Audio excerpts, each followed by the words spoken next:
আসসালামু আলাইকুম এভরিওয়ান, কেমন আছেন সবাই? আশা করি সবাই অনেক ভালো আছেন। অনেক দিন পর আরেকটি ব্লগ ভিডিও নিয়ে চলে আসলাম আপনাদের মাঝে। আহ, এর আগের ভিডিওতে আমি দেখিয়েছিলাম যে আমরা রংপুর ভ্রমণে গিয়েছিলাম। তো আজকের ভিডিওতে আমি দেখাবো যে রংপুরে যে উদ্দেশ্যে এসেছি আমরা বিয়ে খাওয়ার জন্য, এবং আমার বিয়েটা ছিল আমার ভাইয়ের সম্বন্ধীর। তো এই তো আমরা গ্রামে চলে আসলাম বিয়ে খাওয়ার জন্য। আর অনেক দিন থেকে আমার ইচ্ছা ছিল যে আমি একটা গ্রাম্য বিয়ে খাবো, এরকম প্যানেল টাঙানো একটা বিয়ে।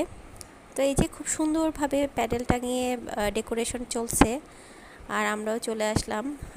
সেদিন দিনটাতে খুবই বৃষ্টির দিন ছিল, এবং গ্রামে তো বৃষ্টি পড়লে বুঝতেই পারছেন সেরকম ওয়েদার, আর খুবই ভালো লাগছিল। আর এটা হচ্ছে বিয়ের পরের দিন রিসেপশন প্রোগ্রাম। তো রিসেপশন প্রোগ্রামটা হয়েছিল বেসিক্যালি রংপুর টাউনের একটা কমিউনিটি সেন্টারে। আর এই যে আমরা সকালবেলা আসছি দেখতে যে রান্নাবান্না চলছিল, রিসেপশনের রান্নাবান্না চলছিল। তো রান্নাবান্না একটু দেখতে আসলাম, এই আর কি। আর এই যে এখানে গরম গরম রোস্ট ভাত ভেজে উঠালো। খাবার দাবার এক কথায় অসাধারণ ছিল। আমাদের উত্তরবঙ্গের বিয়ের যে ট্রেডিশনাল বিয়ের যে খাবার দাবার যা যা আইটেম রাখে সবই রেখেছে। আর এই যে উনি হচ্ছেন মামা শ্বশুর আমার ভাইয়ের। তো উনি আমাদেরকে গরম গরম চুলা থেকে উঠিয়েই শাহি জর্দা সার্ভ করেছে একটু টেস্ট করার জন্য। আর এই যে এখানে গরুর মাংস রান্না চলছে। তো সব মিলিয়ে অসাধারণ হয়েছে আমাদের ভ্রমণটাও, এবং আমার যে খাবার দাবারের টেস্ট আমার ভালো লেগেছে খুবই। এবং ওদের খাবার দাবারের মধ্যে বেশ ওদের ট্রেডিশনাল যে খাবার দাবার আছে, যেমন আলুর দম, আলুর ডাল বলে এটাকে, তো এটাও বিয়েতে রেখেছে এই মেনুটাও। তো সব মিলিয়ে খুব ভালো লেগেছে, এবং বিয়ে খেয়ে আমরা আরামও পেয়েছি, মজাও পেয়েছি। এই যে আমি শাড়ি পরেছিলাম, যদিও খুব সিম্পল একটা সাজ দিয়েছিলাম, খুব বেশি সাজুগুজু করিনি।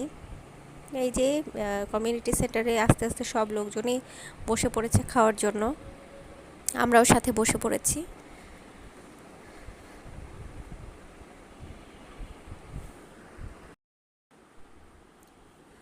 তো বিয়ে বাড়িতে সব আত্মীয় স্বজন, আমার ভাইয়ের ওয়াইফের সব আত্মীয় স্বজনের সাথে আমার পরিচয় করিয়ে দিল।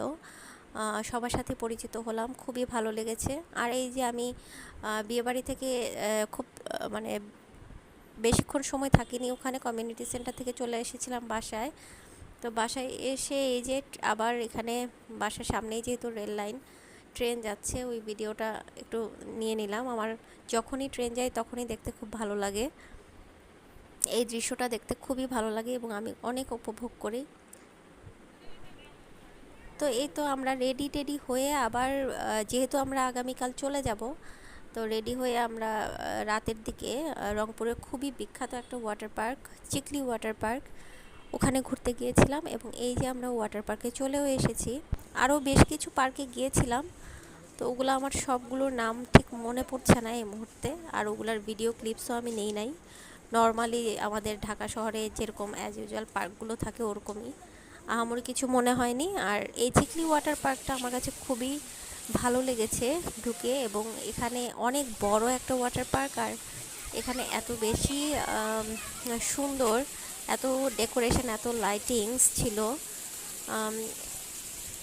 খুবই ভালো লেগেছে। এখানে আমার জায়গায় জায়গায় পানির ফোয়ারা এবং ঝিরির মতো করে রেখেছে, আর্টিফিশিয়াল ঝর্ণা ছিল। তো সব মিলিয়ে খুব জায়গায় জায়গায় আবার বসার প্লেস আছে সুন্দর, এই ছোট ছোট ফোয়ারার পাশে বসার প্লেস ছিল কাপলদের জন্য, প্লাস ফ্যামিলি নিয়ে বাচ্চা কাচ্চা নিয়ে সবাই ঘুরতে যাচ্ছিল, সবাই দেখছিল। পরিবেশটাও খুব সুন্দর, এবং ভালো পরিবেশ। পার্কগুলোতে যেরকম আমরা ভাবি যে হয়তোবা পার্ক তেমন একটা ভালো হবে না, কিন্তু ওখানে পরিবেশটা খুবই সুন্দর, এবং ফ্যামিলি নিয়ে যাওয়ার মতো এক কথায়। তো আমার কাছে খুবই ভালো লেগেছে, এবং মানে যতগুলো প্লেসে পুরোটা ঘুরতে ঘুরতে আমাদের অনেক সময় লেগেছে। আর এই যে এরকম ছোট্ট একটা কাঠের ব্রিজ করা, আর ওইটার উপর থেকে আমি এই যে একটা ফোয়ারার ছবি তুললাম, এত এত ফোয়ারা, উম, জায়গায় জায়গায় এরকম আর্টিফিশিয়াল ফোয়ারা বসানো, আর আর্টিফিশিয়াল ঝর্ণাও আছে। আর এই যে ছোট ছোট ফুলের এই গাছগুলো, যদিও ফুলগুলোর নাম আমি জানি না, কিন্তু ইয়েলো কালারের এই ফুলটা আমার কাছে খুব ভালো লাগছিল দেখতে। তো এই জন্য আমি একটু ভাবলাম যে ভিডিও করে নিই। তবে এইখানে একটা জিনিস দেখলাম যে যেহেতু মানে আলো আঁধারি একটা ভাব আছে এখানে, ছবি কিন্তু খুব একটা ভালো আসছিল না আমার ফোনে। আমি জানি না, ভালো ক্যামেরা, আরও ভালো ক্যামেরা হলে হয়তো বা ভালো আসতেও পারে, আমি জানি না সঠিক। তবে আমার মনে হয়েছে যে এই লাইটিংটাতে ছবি তেমন একটা ভালো আসছিল না আর কি। এই জন্য আমার ছবি তেমন একটা তুলতে পারিনি, কিন্তু মানে উপভোগ করার মতো, এক কথায় লাইটিংগুলো খুবই ভালো লাগছিল, আর জায়গাটাও উপভোগ করার মতো। এখানে জায়গায় জায়গায় অনেক ভালো ভালো রেস্টুরেন্ট ছিল, খাবারের অনেক অপশনস আছে। আপনারা চাইলে যে কোনো জায়গা থেকে খেতে পারেন, হয়তো বা দামটা একটু বেশি রাখবে, তারপরেও খুব যে বেশি তা না। আর এই যে ছোট ছোট বাগির মতো আছে ভেতরটা পুরোটা ঘোরার জন্য। এখন বাগিতে সব সব মানুষ অ্যালাউ কিনা আমি জানি না, নাকি ওরা ভেতরের মেম্বার যারা আছে শুধুমাত্র তারাই ইউজ করে এটা, তাদের জন্যই এই বাগিয়ে রেখেছে, ওটা আমি বলতে পারছি না সঠিক। কিন্তু আমরা হেঁটেই দেখেছিলাম প্রত্যেকটা জায়গায়। এবং এখানে বেশ বড় একটা লেকের মতো আছে। লেক বলতে এটা দেখলে বোঝা যাবে না যে এটা লেক, নদীর মতোই মনে হয়। তো এখানে অনেকে বোটিং করে, অনেকে কায়াকিং করে, এই অপশনগুলোও আছে, আপনারা চাইলে করতে পারবেন। আর এই যে এখানে আমি কিছুক্ষণ মাছের সাথে খেলাধুলা করছিলাম। তো ফিশগুলো দেখতে এত সুন্দর, এত কালারফুল, আর আমার কাছে খুব ভালো লাগছিল। এরা খাবার দিলেই সামনে এগিয়ে আসে, আর এমনি মানে পুরো জায়গাতেই একদম ছড়ানো ছিটানো কালারফুল, আর মাছগুলোও খুব সুন্দর। অনেকক্ষণ আমি দাঁড়িয়ে এদের দেখছিলাম, এদের অ্যাক্টিভিটিসগুলো।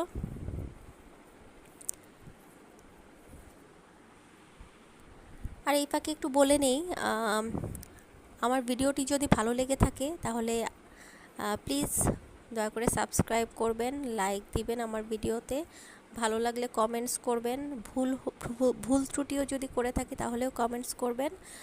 আর আপনারা ভিডিওটা দেখলে কষ্ট করে দেখে যদি লাইক দেন একটা, আর সাবস্ক্রাইব করে দেন, তাহলে আমাদের ভিডিও করা সার্থক। আর যদি কেউ রেসপন্স না করে তাহলে এত কষ্ট করে ভিডিও করার পরেও আসলে বিষয়টা খুব কষ্ট লাগে যে কেউ দেখছে না বা ভিউ হচ্ছে না, এই যে বিষয়টা খুব খারাপ লাগে। তো ভিডিও যদি ভুল ত্রুটিও হয়ে থাকে তাহলেও আমাকে জানাবেন, ভুল ত্রুটি সংশোধন করার জন্য। আর এই তো আমরা পরের দিন সকালে, আমাদের গাড়ি ছিল 9টার দিকে, তো আমরা ঢাকার উদ্দেশ্যে রওনা হয়ে গেলাম। এই তো এটা হচ্ছে দিনাজপুরের পার্বতীপুর পার হচ্ছিলাম, আর ওই সময়টা আমি একটু ভিডিও করে নিলাম। আর এই তো এটা হলো যমুনা সেতু, যমুনা সেতুতে উঠছি আমরা। তো যমুনা সেতুর ভিডিও আমি এর আগেও আপনাদের রংপুর ভ্রমণের যে প্রথম ভিডিওটা দেখিয়েছিলাম, পার্ট 1, ওইটাতেও দেখিয়েছি যমুনা সেতু। আর এই দৃশ্যটা আসলেই সত্যিই অনেক সুন্দর, উপভোগ করার মতো। এরকম এত দীর্ঘতম সেতু, অনেকক্ষণ যাবৎ এই সেতুটাতে ট্রেনটা যায় আস্তে আস্তে করে, এবং অনেক ভালো লাগে দেখতে। যদিও একটু ভয় ভয়ও লাগে, তারপরেও ভালো লাগার মাত্রাটাই বেশি।